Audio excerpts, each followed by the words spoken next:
The first photos from inside two of the child migrant facilities have been leaked to the public. The children can be seen in camped facilities. This as DHS struggles to find ways to house them all. And amid the border surge, an expert is concerned about child sex trafficking.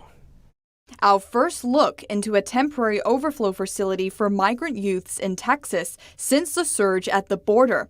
These leaked photos, provided by Democratic Texas Representative Henry Cuellar to Axios.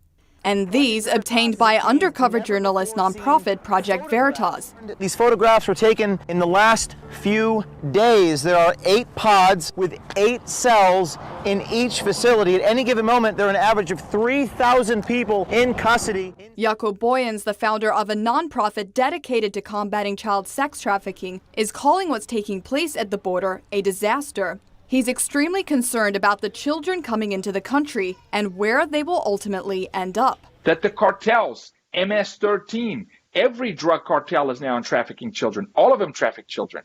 The current predators, the sex trafficking community inside our prison system, the gangs in the prison system, how they are literally waiting for these children to come across the border.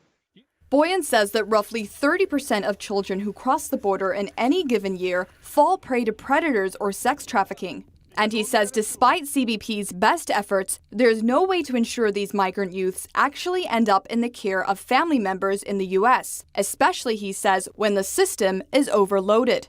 You cannot ensure they're going to a safe house, and any politician, left or right side of the aisle, that's guaranteeing you that they're going to a safe house is absolutely lying to your face. There's no way for them to track that. We're being so overrun at the border. Statistics aside, Boyens also speaks from first-hand experience. Since he helps rescue children every day, Boyens says he personally intercepted a young migrant child on a Delta Airlines flight. He says the child had documentation to cross the border, saying he was going to family members in Tennessee. Boyens says they tracked it and there was no family there. This was an 8-year-old boy traveling by himself, alone.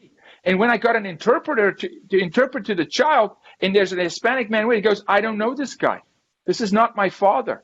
He says the system to deal with victims is already overrun, with both anti-sex trafficking organizations and law enforcement lacking resources and funding. And Boyens says the White House is not addressing this issue. And I want to see more action from the White House. Right now, there's silence from the White House regarding sexual exploitation of American children, never mind children that's coming across the border. As of March 14th, U.S. CBP agents were holding over 13,000 unaccompanied children in custody. Grace Coulter, NTD News.